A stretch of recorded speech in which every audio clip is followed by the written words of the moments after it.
Assalamualaikum warahmatullahi wabarakatuh. Saya Yasir Andalas, NIM 19090760. Saya adalah mahasiswa administrasi bisnis angkatan 2019 kelas B. Adapun tujuan dari saya membuat video ini adalah sebagai pemenuhan ujian akhir semester saya dengan dosen saya Kak Ainun dengan mata kuliah seminar sumber daya manusia. Yang dapat Anda lihat di belakang saya berupa materi PowerPoint yang sudah saya kerjakan. Baik, langsung saja saya mulai.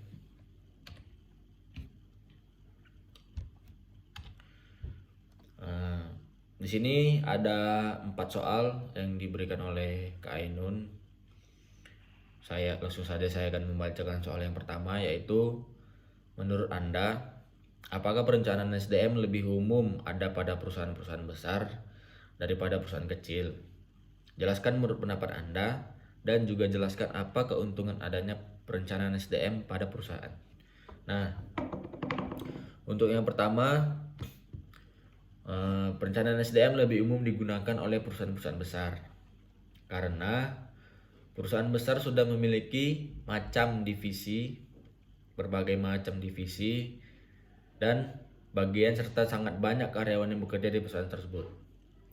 Maka oleh karena itu perencanaan SDM lebih umum digunakan perusahaan-perusahaan besar daripada perusahaan kecil karena mungkin saja keterbatasan sumber daya, biaya, ataupun sumber daya manusia untuk membuat perencanaan SDM di perusahaan yang masih berskala kecil. Kemudian untuk fokus perusahaan itu tersendiri mungkin hanya untuk mengembangkan dan membuat perusahaan menjadi lebih besar terlebih dahulu daripada untuk memikirkan membuat perencanaan sumber daya manusianya. Jadi lebih baik menggunakan sumber daya yang ada terlebih dahulu demi kemajuan perusahaan daripada mereka harus memikirkan untuk membuat perencanaan sumber daya. Nah, kemudian adapun keuntungan adanya perencanaan SDM pada sebuah perusahaan adalah yang pertama, mendorong terbangunnya sistem informasi SDM yang kompeten. Kemudian yang kedua, kebutuhan akan SDM yang kompeten terpenuhi. Yang ketiga, meningkatkan efektivitas dan efisiensi perusahaan. Kemudian yang keempat, dapat menghemat biaya perusahaan.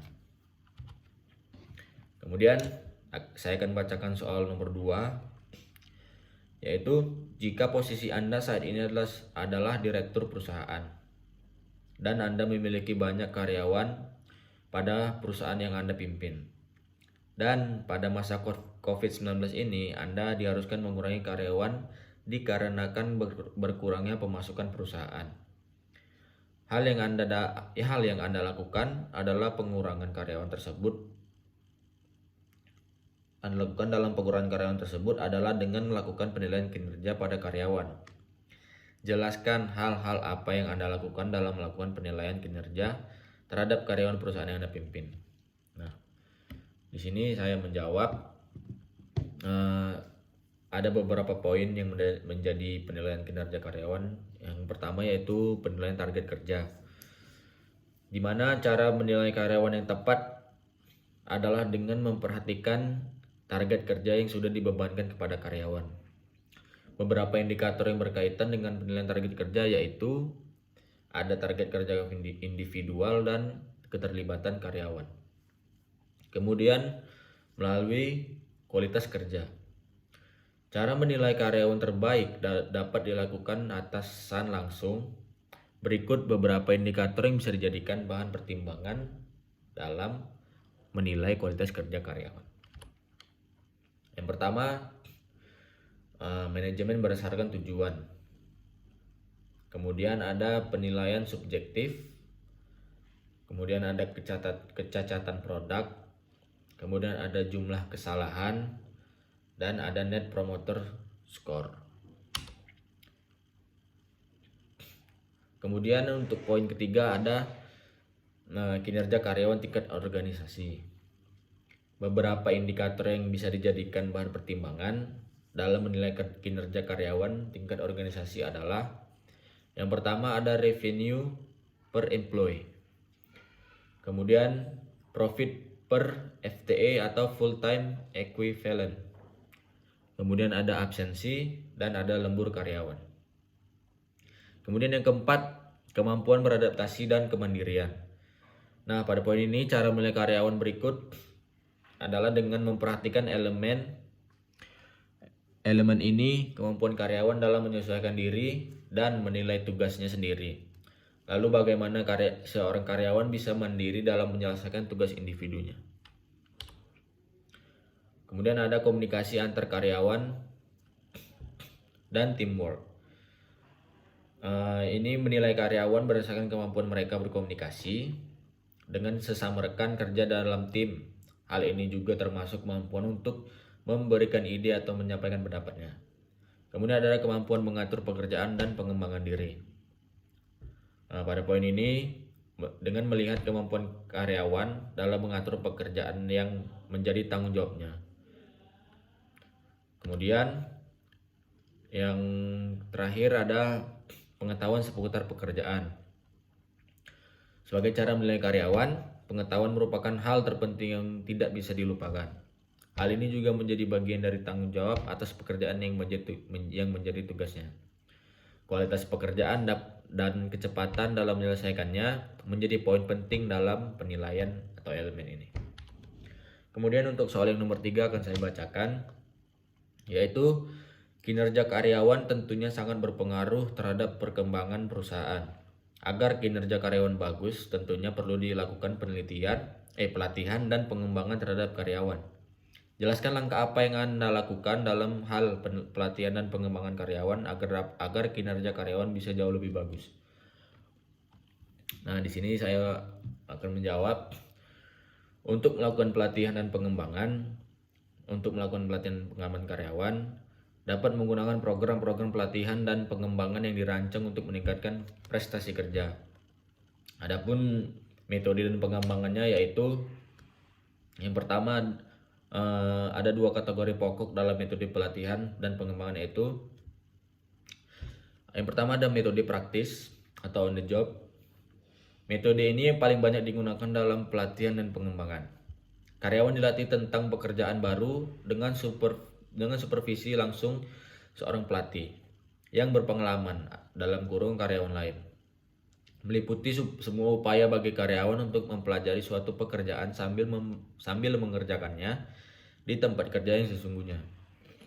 Metode yang kedua ada metode on the job. Ini terdiri dari yaitu rotasi jabatan, latihan instruksi pekerjaan, magang, kemudian ada coaching, terus penugasan sementara.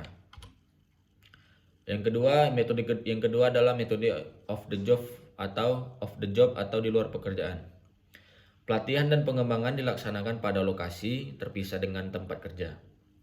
Program ini memberikan karyawan dengan keahlian dan pengetahuan yang mereka butuhkan untuk melaksanakan pekerjaan pada waktu terpisah dari waktu kerja reguler mereka. Metode off the job ini terdiri dari teknik-teknik presentasi informasi, yaitu metode kuliah, presentasi video, metode konferensi, instruksi pekerjaan, dan studi mandiri. Kemudian metode simulasi, yaitu metode studi kasus, role playing, business games, vestibule training, latih laboratorium, dan program-program pengembangan eksekutif.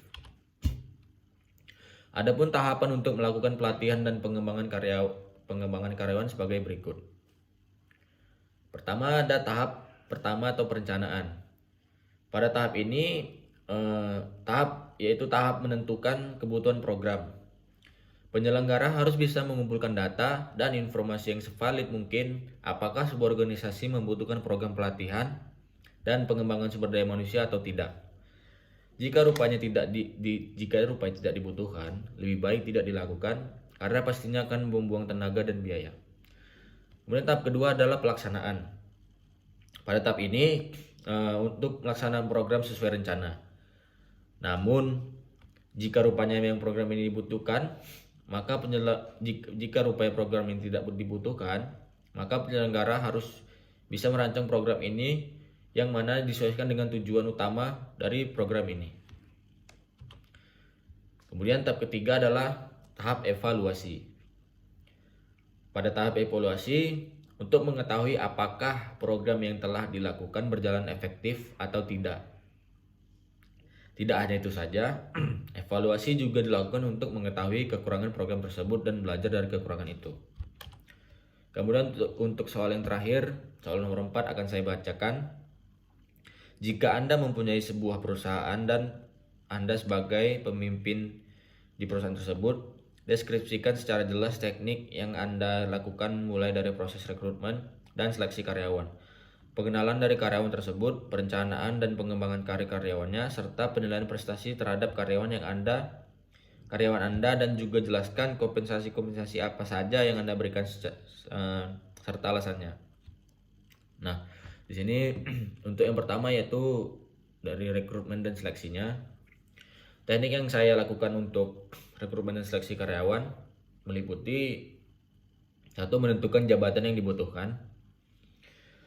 Yang kedua, membuat kriteria yang sesuai dan yang sedang dibutuhkan perusahaan. Yang ketiga, memasang iklan di sosial media atau membuat rekrutmen di website perusahaan. Yang keempat, menseleksi calon karyawan yang sudah sesuai dengan kriteria perusahaan dengan cara interview wawancara. Kemudian proses pengenalan, perencanaan, dan pengembangan karir. Yang pertama, pengenalan. Pengenalan dilakukan proses pengenalan perusahaan kepada karyawan baru untuk mengetahui visi misi perusahaan, job desk, serta lingkungan pekerjaan. Kemudian perencanaan. Perencanaan karir adalah kegiatan dan kesempatan yang diberikan oleh organisasi dalam usaha untuk membantu pegawai dalam mencapai tujuan karirnya. Dan yang paling penting untuk menaikkan tingkat kompetensi individu dan juga kemampuan organisasi. Kemudian pengembangan karir sebagai kegiatan kepegawaian guna membantu para pegawai merencanakan karir masa depan di tempat mereka bekerja. Kemudian penilaian prestasi terhadap karyawan. Penilaian prestasi kerja menggunakan metode manajemen by objective atau MBO. Manajemen by objective memiliki 3 tahapan yang harus dilalui mulai dari tahapan planning, monitoring, dan kemudian reviewing. Nah, kemudian berikut tahapan dalam metode MBO yaitu planning. Dalam tahapan pertama ini, atasan dan karyawan akan membuat sebuah rencana yang ingin dicapai bersama, seperti goal apa yang ingin diraih oleh perusahaan pada tahun ini.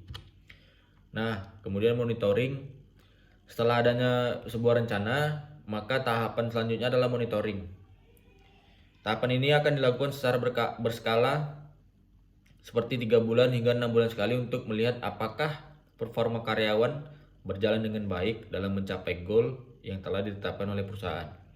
Kemudian reviewing. Di tahapan terakhir ini, atasan dan karyawan akan melakukan tinjauan kembali untuk melihat sejauh mana kinerja karyawan selama menjalankan tugasnya sesuai dengan rencana yang sudah dibuat bersama. Kemudian ada kompensasi. Kompensasi yang bisa diberikan yaitu berupa gaji, THR, bonus, kemudian ada jaminan kesehatan, ada cuti, ada intensif, ada penghargaan, dan ada fasilitas seperti kantor, ruangan yang nyaman, dan peralatan perlengkapan semua disediakan oleh perusahaan. Nah, berikut pemaparan materi dari saya, pemaparan jawaban dari saya melalui video ini. Artinya saya sudah menyelesaikan UAS saya dengan Kak Ainun. Terima kasih untuk dosen saya Kak Ainun atas 1 semester ini. Kemudian Itu saja yang bisa saya sampaikan untuk kepada teman-teman atau orang yang menonton video ini. Terima kasih sudah mau melihat dan menonton video ini. Saya ucapkan terima kasih. Assalamualaikum warahmatullahi wabarakatuh.